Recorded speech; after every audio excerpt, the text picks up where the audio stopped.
नमस्कार, आदाब, सत श्री अकाल। मैं रियाज कुरैशी, समाचार दस्तक से।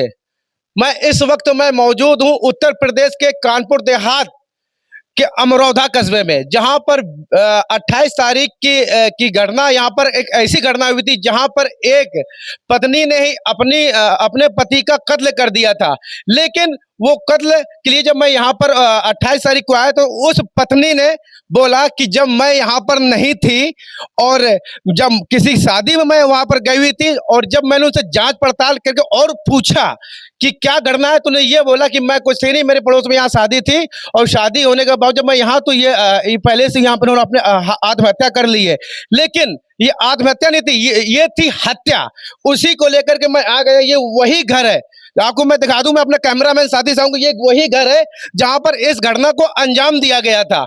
ये वही घर है, ये अंदर यहीं पे जो कलीम है उसकी यहीं पर उसका मर्डर कर दिया गया था। आइए जानते हैं उनके पापा मेरे साथ यहाँ पर, मैं उनसे उनके पापा से मिलाता हूँ, उनसे बातचीत करता हूँ। क्या नाम है चाचा आपका? मोहम्मद बशीर। ये है मोहम्मद बशीर। जो 28 तारीख को घटना हुई तो कैसे हुई चाचा? ये रात का समय था, हमें ये तो जानकारी नहीं कि रात के अंदर क्या हो रहा। बगल में हम लेटे थे। उसके बाद हम सुबह चले गए नमाज पढ़ने। उसके बाद लौट गया, यहाँ बहुत भीड़ भाड़ रही। एक एक्सीडेंट हो गया तो हम समझे उसके वजह से है उसी सुबह। उसके बाद में लोग कहे कि ना वही सुबह इस करीम ने वो अपनी गर्दन काट दी। तो लोग जब देखा जाएगा तो मर्डर समझ में नहीं आ रहा था, मर्डर तो है नहीं।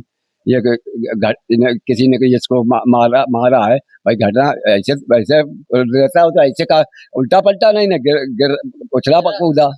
तो इसका मतलब किसी ने जिसको मर्डर किया है वो उसकी जांच पड़ताल, हमने एप्लीकेशन दी थाने में। तो हमारी उसकी मतलब जांच पड़ताल हुई तो भाई उन्होंने दो को उठाया, दोनों ने अपने ऊपर बताया कि हमने मतलब हम ही दोनों ने किया है इस काम को, और इसमें साजिश के तहत हुआ। ये तो हमें अंदर से बिल्कुल सही मालूम है। जो आदमी तो कर नहीं सकते, मगर उन्होंने कोई दूसरी चीज को कबूला ही नहीं। ये जो कलीम थे वो क्या करते थे? वो ड्राइवर थे। तो उनकी शादी कब हुई थी? 12-14 साल हुए। वो अपने ले गए थे, अपने भाई बाहर वहीं कर दी उन्होंने जाके, फिर करके अच्छा, वहीं अपनी मन मर्जी उन्होंने शादी की थी? हाँ, अपनी मर्जी मन मर्जी से की थी। क्या उनके कोई बच्चे भी थे? 3 बच्चे हुए थे, तो जिए नहीं, बीमारी में मर जाते रहे। अच्छा, उनके जो बच्चे थे वो बीमारी में एक्सपायर हो गए। तो आपको इसके अलावा और क्या जानकारी है इस घटना को लेकर? अब इसमें ये जानकारी हुई कि इस हिसाब से कि जो वो ये बात कर रहे थे दोनों मुलजिम, तो ये जिन्होंने क्या किया कि जिस लड़की के पक्ष की तरफ जो है तो हमारे लोगों को फंसाने के ये दोनों साजिश कर रहे थे और इधर ही बात कर रहे थे ताकि ये फंसेंगे तो हमारा मुकदमा एक्सपायर हो जाए, मतलब खत्म हो जाए।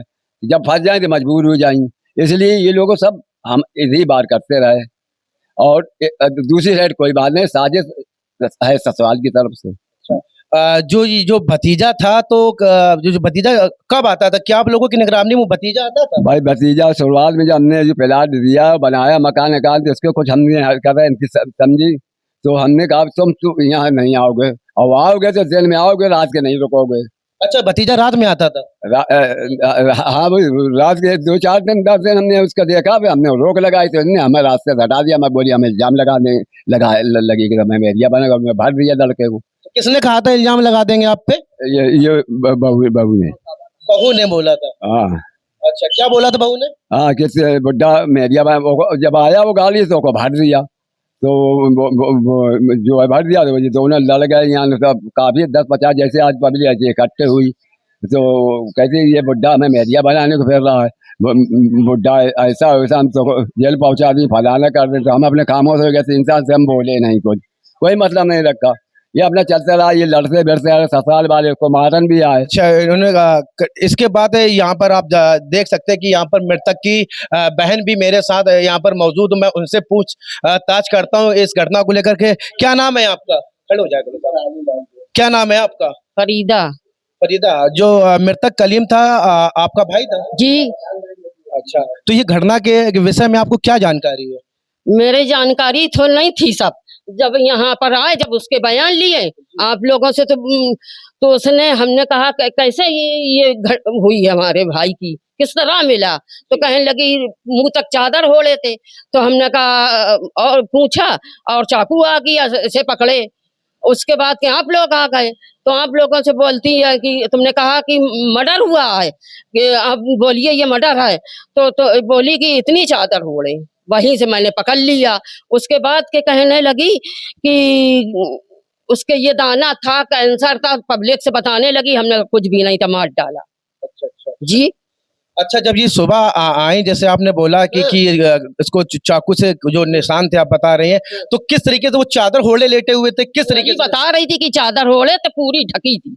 कह रही थी पूरी ढकी थी सर। तो मैंने कहा ढकी थी, फिर तो कहती चादर उठाई तो ऐसे चाकू आ गई, हम भाग टले हुए बाहर सबको बुलाने के लिए। अच्छा आप लोग तुरंत आ गए, ये बयान ले पाए हम। इतने में कहने लगी कि क्या कहते हैं आप लोगों से कि आधी चादर आबादी हो गई। वहीं से हम समझे। और उसके बाद के कहने लगी ये बात वो बात, शराब पीते थे और शराब पीते हम तो नहीं फेर लिया। हमने कहा नहीं हमारा भाई शराब नहीं पिए। अच्छा, ये जो कलीम है कि क्या वो शराब वाकई में पीते थे? नहीं नहीं नहीं सर। सर अगर अरे कभी कहीं खेले कूदे हो तो उसकी हमारी नहीं है जानकारी। अब मगर ये झूठ बोलती मेरा भाई शराब नहीं पिए था। अच्छा, शराब नहीं पिया था। नहीं जी।